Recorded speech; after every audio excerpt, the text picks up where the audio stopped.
Hi, I didn't go outside today. I am here in my black void to talk about something I'm very excited to talk about, which is first aid kits for mountain biking. What's in my first aid kit? And I have a little secret in here that I haven't seen in anyone else's first aid kit that I've seen talked about on YouTube, so I'm pretty excited about that.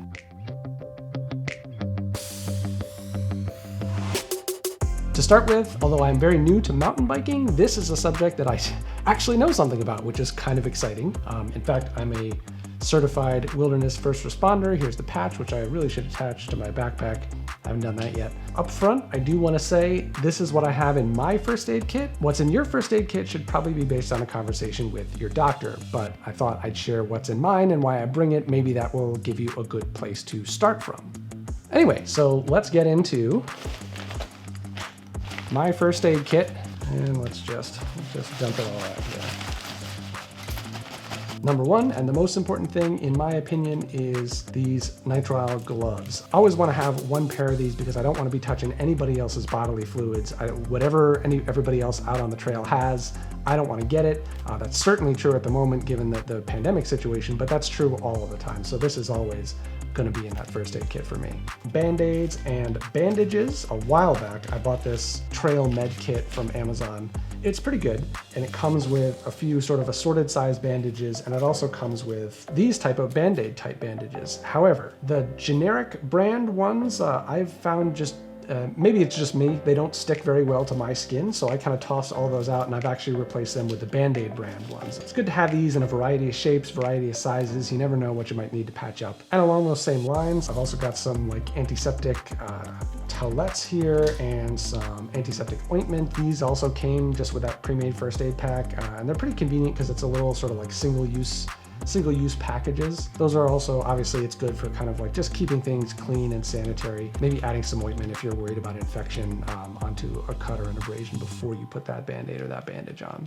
If I run into some kind of more serious wound situation, I also have gauze bandages and self-adhering roller bandage, which you can use to apply these gauze bandages. And this stuff is really light, so it's easy to take a few of these. This weighs almost nothing. It's really kind of crazy how light it is actually. I am now carrying, I didn't used to carry this when I was just hiking, mountaineering and that kind of stuff, but I am now carrying a SAM splint along with an ACE bandage to wrap it up and a triangle bandage that is useful for making a sling once you've splinted the part of the arm that needs to be splinted. I really like SAM splints because, I mean, one, they're reusable, which is great. They're pretty light, which is also great. They are moldable, so you can make a really good splint that fits exactly the situation that you need, and they're pretty versatile that way. They're lightweight and they're padded, so they make a comfortable splint, which is really important.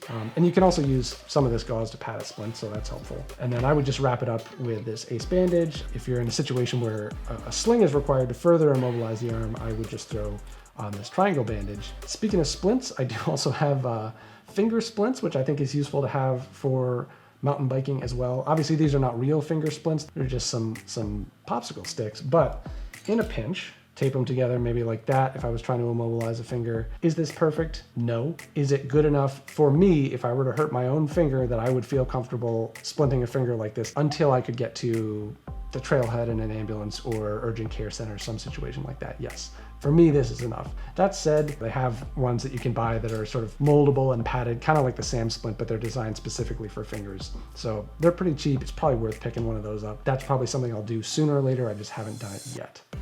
Tape is always good to have in a first aid kit. So I've got this sort of thinner medical tape that actually came with the first aid kit that I bought.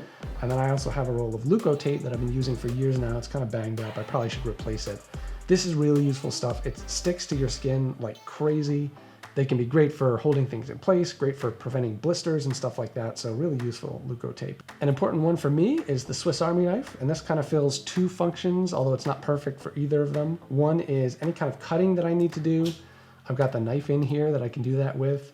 Is this as good as trauma shears? No, it's not, but it is a lot smaller and a lot lighter than a pair of trauma shears, and it has some other advantages. I would bring these, if I were going on a longer expedition and I was kind of going to be the medic for that group or whatever, I would bring these along. But if we're just talking about a quick ride out on the trails or whatever, just kind of a regular day trip, the Swiss Army knife is going to be useful for all kinds of situations, not just first aid related.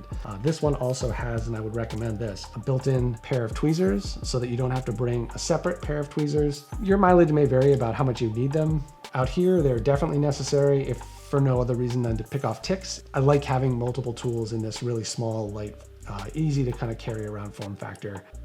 Emergency snacks. Now I have one or two of these in my pack. This is just like an energy gel. This one actually has some caffeine in it as well. This is useful for that kind of situation where you just haven't prepared properly otherwise and you need that kind of last minute boost to be able to get back safely. Being hungry and tired can be the difference between getting hurt and not getting hurt. So I prefer to not get hurt. Keep this in the pack for emergencies. This is another thing. What this is an emergency bivy sack. If I were to somehow get lost out in the woods for some reason and have to spend a night out there. Pretty unlikely to happen on my local trails, but if it were to somehow happen, you know, this kind of thing can be the difference between life and death on any trip that you go on if you have to spend a night out. It's really small, it's pretty lightweight. One of those things you can just kind of toss in your first aid kit and then hopefully forget about for the entire rest of your life. But if you do need it, you're gonna really need it. I've had this for years, it's always in my pack. I've never used it, hope I never do.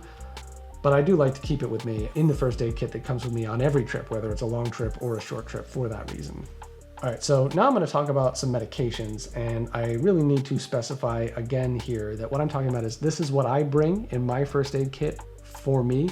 I'm not saying this is the right thing for you to bring. That's a conversation you need to have with your doctor. This is what I would bring. And I want to further say, I would only give this to myself. I would never give a medication of any kind, even an over-the-counter medication, to somebody else out on the trail, just because you really don't know, and they may not know what they're allergic to. So I've got some of the things that you would expect. I've got some antihistamines in here in case of allergic reactions. Now here is the secret that I was teasing in the title and at the beginning of this video. That's something that I haven't seen in other people's med kits. Ibuprofen and Tylenol. And the key word there is and, because I read a very interesting study, and I'm gonna link it in the description of this video, so you can go check it out for yourself. You can print it out and share it with your doctor, and I'd recommend doing that. But this study found taking Tylenol and ibuprofen together, both of them at the same time, was as effective at killing pain as opioids. So I have both Tylenol and ibuprofen in my med kit because I read that study and I know, if I get into a really painful situation, that's just gonna make me feel a little bit more comfortable getting myself from wherever I am back to the trailhead, getting to definitive care. Again, that's just for me. I would never give that to anybody else, but it's something I do feel comfortable taking myself. Do not take medications because I told you to. Talk to your doctor, do your own research, do whatever you need to do. Don't take any medication based on something that someone on YouTube told you, because that's just a recipe for disaster, definitely. That's everything that's in my med kit, in my first aid kit for a regular ride out at the local trails. Now, I do want to talk about a few other things that I might bring in some situations, and one thing that I would never bring. Hand warmers and or ice packs. These are just some hand warmers. This really depends on the season and it depends on where you live. Here in Maine, obviously having some of these hand warmers or foot warmers in your pack can be really important. Water treatment drops or a water filter. I know a lot of people are fine just drinking straight out of a stream if it's fast moving water. If you're comfortable with that, great, have at it. I'm not, I'm just a little bit paranoid about that kind of thing. So I like to either bring these along or a filter, something like that.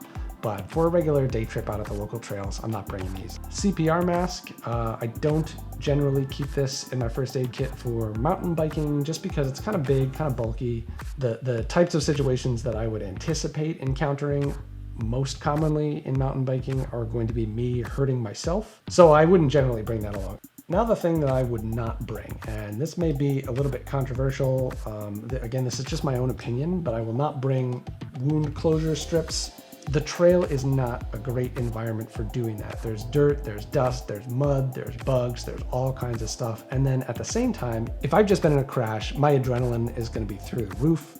I'm probably not gonna be thinking super clearly and doing a really great in-depth job of removing everything from the wound that needs to be removed, of irrigating it in the proper way with the proper amount of pressure, all of that stuff.